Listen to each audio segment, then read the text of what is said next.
कि कौन किस स्टेटस का बंदा है, साथ ही अंदर बैठते हैं, साथ ही डिस्कशन में बैठते हैं। आज भी जो लोग आगे बैठे हैं, आप चेक कर लो खुद ही उठ के कि कौन पैसे की वजह से आगे बैठा है और कौन श्रद्धा की वजह से आगे बैठा है।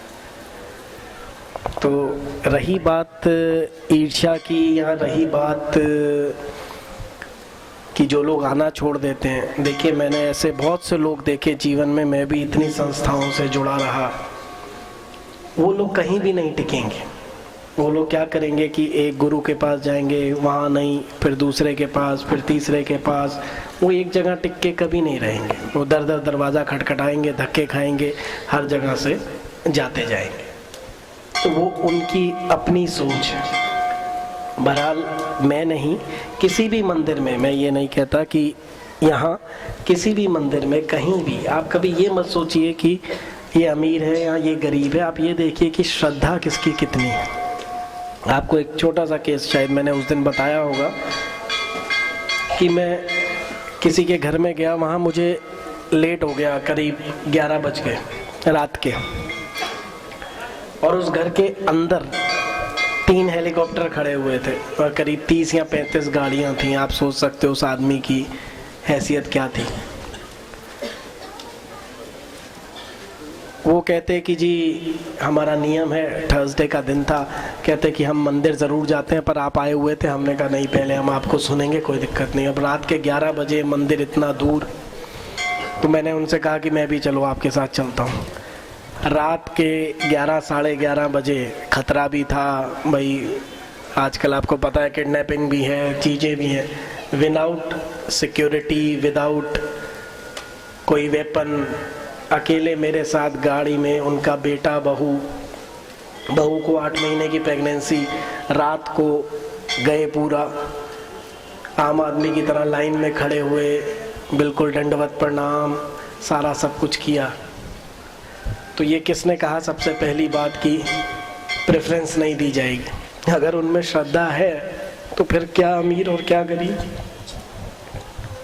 समझे। और यहाँ आप जहाँ भी देखोगे, लंगर में या कहीं भी, मुझे सिर्फ इंसान चाहता क्या है वो देखना है, ना कि ये कि उसकी जेब में क्या है। और यहाँ नज़र डालोगे तो यहाँ भी आपको दिख जाएंगे कितने अमीर बैठे हुए हैं, अंदर मेरे पास वो भी दिख जाएगा, ऊपर वो भी दिख जाएगा। ईश्वर भी यही देखता है कि श्रद्धा कितनी है।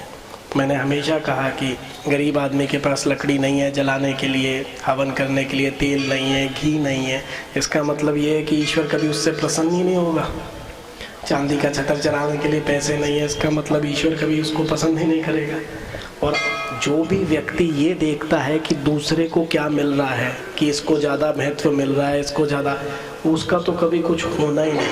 आप सिर्फ अपने से मतलब रखिए। आप आए हैं ईश्वर के दर्शन करने, करिए, ठीक है। आपको क्या मतलब कि किसको प्रेफरेंस मिल रही है या किसको नहीं, क्या दूसरे के ओरिएंटेड आप हैं? जब तक आप दूसरे के बारे में सोचेंगे तब तक आप ईश्वर के बारे में क्यों सोचेंगे? कॉमन सेंस की बात है। आपको क्या मतलब, दूसरे को मिल रही है, मिला करे। आप किस लिए आए थे? कि आपको मिले। वो दरअसल बुरा इसलिए लग रहा है कि लगता था कि हमें मिले और नहीं मिली, दूसरे को मिल रही है। आप उसकी गहराई में जाके उसका बैकग्राउंड देखिए। अब आपको ईमानदारी से बताता हूँ, मुझे कुछ नहीं पता होता लंगर का, मैं जाता भी नहीं शनिवार को उस तरफ, कई बार छोड़ रखा है। आप लोग देख रहे हैं, और आज से नहीं, कई सालों से देख रहे हैं। एक बार में 300-400 लोगों को बिठा के खिलाना एक शॉट में, फिर अगला धक्का मुक्की, 3-4 हज़ार आदमी का लंगर, सारा मैनेज करना, बर्तन धुलवाने से लेके हर चीज़ करना। अब ऐसे में अगर ये लोग जो यहाँ कार्य कर रहे हैं पिछले 4-5 साल से, अगर डायरेक्ट मेरे रूम में घुस सकते हैं, और आप अगर खड़े हैं, आप नहीं जानते इनका बैकग्राउंड, आपको लगता है कि यार ये तो प्रेफरेंस हो रही है, ये कैसे अंदर जा रहे हैं। 5 साल से सर्दी गर्मी बरसात, उनको ये मतलब नहीं है कि उनके ऊपर शनि चल रहे हैं इसलिए यहाँ आ रहे हैं। अगर लग गए तो लग गए, फिर शनि खत्म हुए भी सालों हो गए, 7.5 भी उतर गई, तब भी लगे हुए हैं। अब नेचुरली उन लोगों को मैं इतना तो प्रेफर करूँगा समझे? या मे भी अगर ऊपर लोग खड़े होंगे तो उन्हें पता है कि यार इनको दर्शन करा दो साथ से जाके, क्योंकि इन्होंने जाके लंगर संभालना है, वहाँ धक्का मुक्की हो जाएगी, तो वो कहेंगे अच्छा जी आ जाओ जी, आप साइड से कर लो क्योंकि आपने जाके काम संभालना है। तो क्या बुराई है बताइए? अगर आप लोगों को संभालने के लिए, या बाकी यहाँ पर 25,000 आदमी आता है, लाख आदमी आता है, उनको ये सारी जो व्यवस्थाएं आपको लगती हैं, सफाई की, सिक्योरिटी की, कोई किसी को छेड़े ना, कोई किसी को तंग ना करे, लोग लाइन में सीधे खड़े रहें, लड़ाई झगड़ा ना हो, चोरी चकारी ना हो, इनके लिए कितने लोग लगते हैं इतने लोगों को संभालने के लिए? अगर लाख आदमी यहाँ आता है तो कम से कम 100 बंदा ऐसा होता है जो, जैसे घर वाले काम करते हैं ना कि शादी में कि बारात आ गई है जी, उसको संभालना है कि देखो आप, वो लोग ऐसे लगे होते हैं जो आपको दिखाई भी नहीं पड़ते। कोई जोड़ा स्टैंड पे ड्यूटी दे रहा है सुबह 8 बजे से, खाना नहीं खाया है, कोई स्टॉल पे, कोई दुकान में, कोई लंगर पे, कोई ऊपर, कोई कहीं, वो चीज़ें नहीं दिखाई देती आदमी को। आदमी को दिखाई देता है कि यार मैं खड़ा था लाइन में, ये लोग कैसे अंदर चले गए। पर आप देखिए उन लोगों की बैकग्राउंड की, वो कितने सालों से क्या कर रहे हैं ताकि आप लोग आराम से दर्शन कर सकें या आप लोग आराम से खा सकें। हमारे यहाँ तो बर्तन भी सेवादार धोते हैं, बाकी लंगरों में आपने देखा है कि बर्तन अपने आप बंदे को धोने पड़ते थे। अब मुझे पता नहीं कौन धो रहा है, मैं थोड़े दिनों से गया नहीं हुआ, पर लेकिन अभी तक इतने सालों से सेवादारी बर्तन धो के दे रहे थे। बंदा अपना खाना खाए चला जाए, सेवादार पूरा सफाई करके दे रहे थे बर्तन। तो आप देखिए अगर फिर उन सेवादारों को भी लाइन में लगना पड़ा तो उधर आप लोगों को दिक्कत हो जाएगी। फिर आप इसको अगर प्रेफरेंस समझें, और सीधी सी बात आपको मैं बताऊं, हमेशा 5 उंगलियां बराबर नहीं होती। हर टीचर को कुछ शिष्य ज़्यादा प्यारे होते हैं जो उसका कहना मानते हैं, या जो माँ बाप को भी अगर 5-6 बच्चे हैं तो हो सकता है उनमें से किसी एक से ज़्यादा अटैचमेंट हो।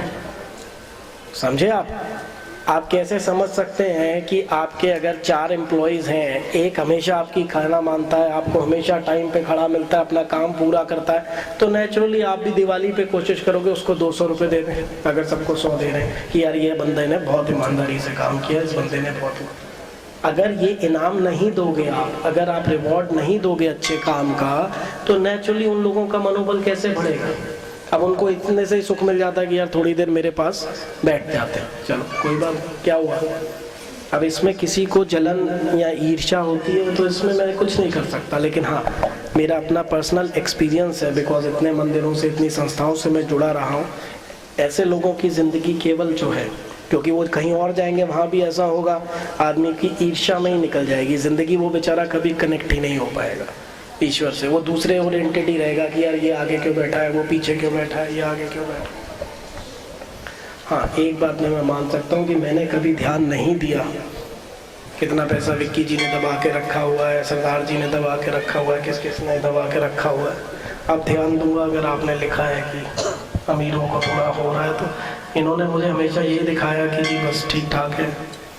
खैर हो भी सकता है कुछ दवा खजाना हो हम लोगों के पास जो आगे बैठे हुए में प्रेफरेंस मिल रही है जिनको। खैर basic the moral of the story जो है, जो बेसिक है वो यही है कि आदमी अपने कर्म से, वो जो करने आया है मंदिर में, इबादत पूजा, अपना उपाय, अपनी साधना, उस पर ध्यान दे, बजाय इसके कि कौन आगे है कौन पीछे है, किसको ज़्यादा प्यार किसको कम प्यार। आप सिर्फ अपना कर्म जो करने आए हैं उस पर पहली प्रेफरेंस रखिए, उस पर अपना ध्यान रखिए, वरना जहाँ भी जाएंगे ये समस्या आएगी आपको। मैं वही बता रहा हूँ ना कि अगर कोई लाइन तोड़ के, मैंने देखा कई बार, जैसे आप कॉफ़ी लेके आते हैं या हमारे सेवादार हैं, गले में बैच नहीं है तो कई लोग लड़ने लग जाते हैं, अरे वो कैसे अंदर चला गया, हम लाइन में खड़े। पर अगर आप डीप जाके पूछोगे कि वो व्यक्ति हो सकता है जो 5-6 साल से आपके जूते उठा रहा हो वहाँ पर, वो भी कोई पैसे लेके नहीं, सेवा करके। ये जितने भी खड़े हैं जूता स्टैंड पे, किसी को हम पैसा नहीं देते, ये सेवा करते हैं आप लोगों की आके। कोई यहाँ पर पेड नहीं है, या जितना भी सिस्टम है कोई पेड नहीं है, सिवाय 4-5 जो यहाँ रहते हैं उनके। अदरवाइज ये जितने भी 100, 150, 250 जो सेवादार हैं सब वैसे ही काम करते हैं सेवा से।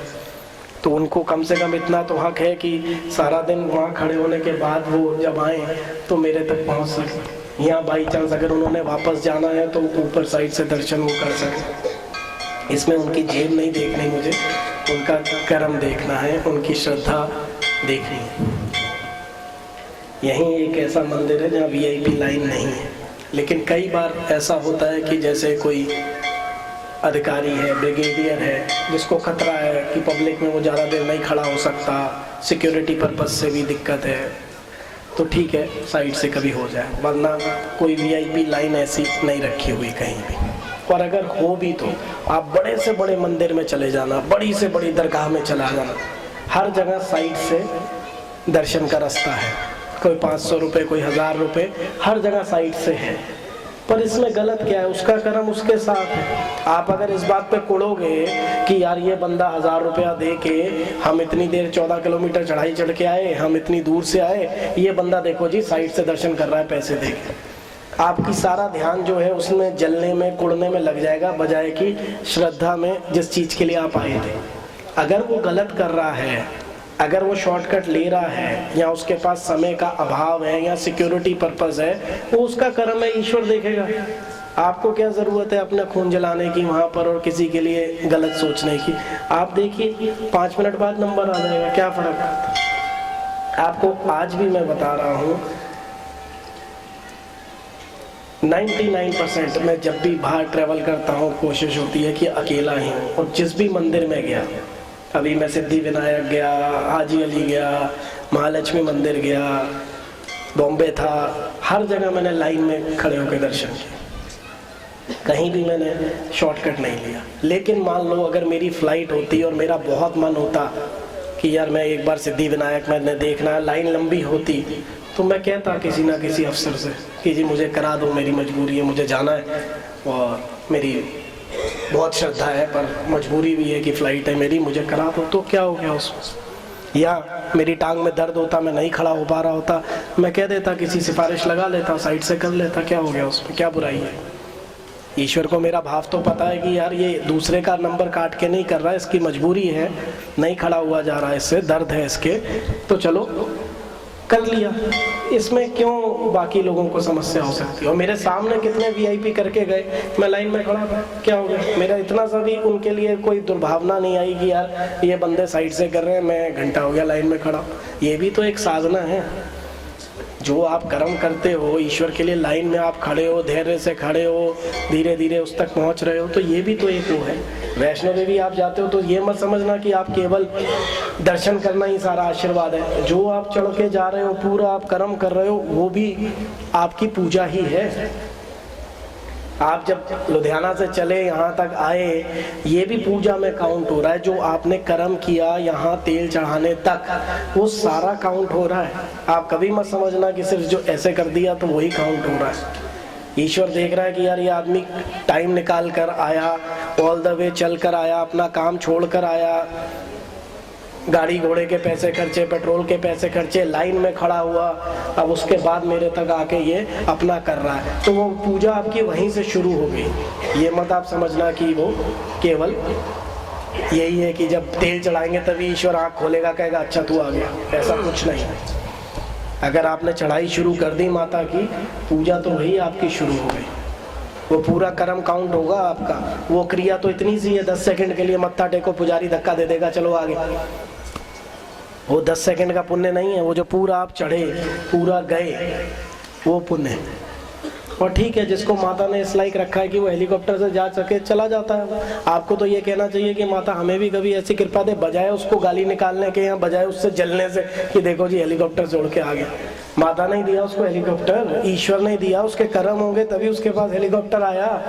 तो सोचो कि माता हम भी ऐसे करें कि हमें भी दे तू हेलीकॉप्टर, बजाय इसके कि हम अपने कर्म उसको गाली देने में लगाएं कि हम तो पैदल पैदल आए, देखो जी ये आ गया रईस ऊपर से उड़ के।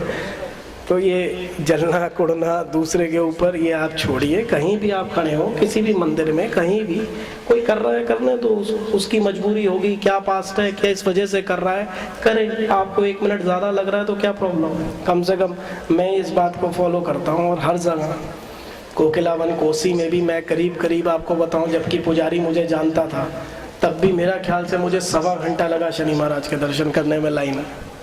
बाल बांधे हुए थे, पजामा कुर्ता पहना हुआ था, चुपचाप लाइन में 1.25 घंटे बाद मेरा नंबर आया था दर्शन करने का। फिर क्या हो गया? और उस बीच में भी कई लोग जा रहे थे साइड से करने।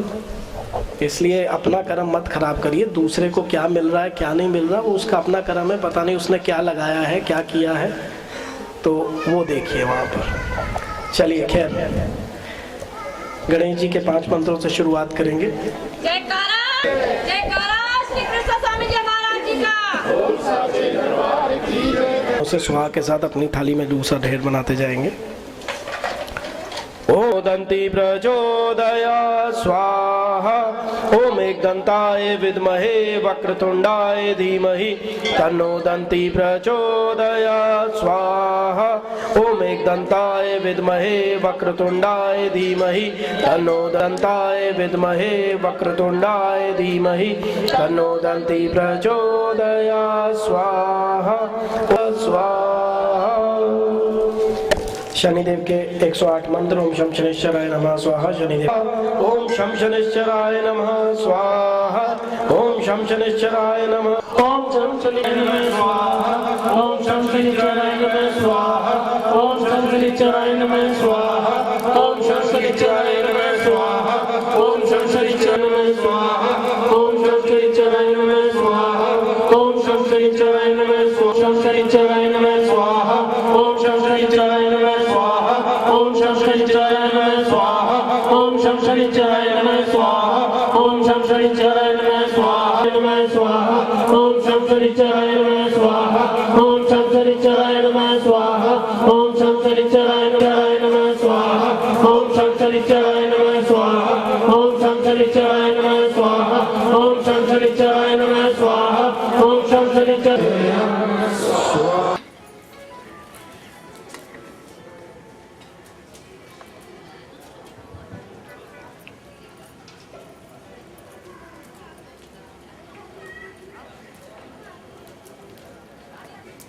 शक्ति ओम शक्ति ओम शक्ति ओम